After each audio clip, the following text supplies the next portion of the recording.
Welcome to சேஷாத் wheel. சமீபத்தில் நடந்து முடிந்த வரலட்சுமி சரத்குமாரின் திருமணம் இணையதளத்தையே புரட்டி போட்டுருச்சுங்க. வலைத்தளத்தை தான் எங்க பார்த்தாலும் அந்த நியூஸ் தான். அதுல என்ன விசேஷம் அப்படி இந்த அளவுக்கு இது மாப்பிள்ளைக்கு 2வது திருமணம். வரலட்சுமி பிரபல நடிகை எப்படி சம்மதிச்சாங்க? அவரோட தந்தை சரத்குமார் இதுக்கு எப்படி ஒத்துக்கிட்டாரு? அப்படின்னு பல கேள்விகள் எழுந்துட்டு இருக்குங்க. சரத்குமார் மகள் வரலட்சுமியின் திருமணம் தாய்லாந்துல வெகு விமர்சையாக நடந்துச்சு. ராதிகா சரத்குமார் எல்லாம் ஆட்டம் போட்டாங்க. கல்யாணத்துல என்ன விசேஷம்னா வரலட்சுமியை விட வயதில் மூத்த மாப்பிள்ளையான நிக்கோலைக்கு 2வது திருமணம் தான் இது. இவருக்கு 18 வயசுல ஒரு மகளும் இருக்காங்களாம். அப்படி இருந்தும் வரலட்சுமி இந்த திருமணத்துக்கு சம்மதிக்க என்ன காரணம் என பிரபல வலைப்பேச்சாளர் அந்தணன் சொல்லியிருக்காருங்க. வரலட்சுமி மாப்பிள்ளைக்கு 300 கோடியும் குட்டி தீவையும் வரதட்சணையா கொடுத்தாரு அப்படின்னு சொல்றாங்களே என செய்தியாளர் கேள்வி எழுப்பினாரு.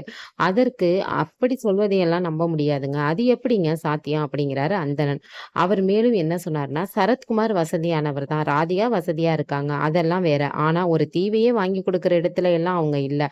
சரத்குமார் நிக்கோலைக்கு 2ஆம் தாரமாக தனது மகளை கல்யாணம் பண்ணி கொடுக்கிறாரு. அப்படின்னா அவர் எவ்வளவு பெரிய நபரா இருக்கணும். பார்த்து பார்த்து வளர்த்த பொண்ணு. அப்படி இருக்கும்போது அவர் எப்படி கல்யாணம் பண்ணுவாரு? காதலும் கிடையாது, லவ் அண்ட் அரேஞ்ச் மேரேஜ்ன்னு எல்லாம் ஏதேதோ கதை சொல்றாங்க. மணமகன் மிகப்பெரிய நபராக பொருளாதார ரீதியில இருந்ததால் தான் இது சாத்தியமாக மாறும். நியாயமா அவங்க தான் இவருக்கு தீவு எல்லாம் வாங்கி கொடுக்கணும். நீங்க ஏதோ மாத்தி சொல்றீங்க அப்படின்னு வலைப்பேச்சாளர் அந்தனன் சொல்லியிருக்காருங்க. இந்த வீடியோ உங்களுக்கு பிடிச்சிருந்துச்சுன்னா லைக் பண்ணுங்க, ஷேர் பண்ணுங்க, மறந்துடாம சப்ஸ்கிரைப் பண்ணுங்க. பாய்.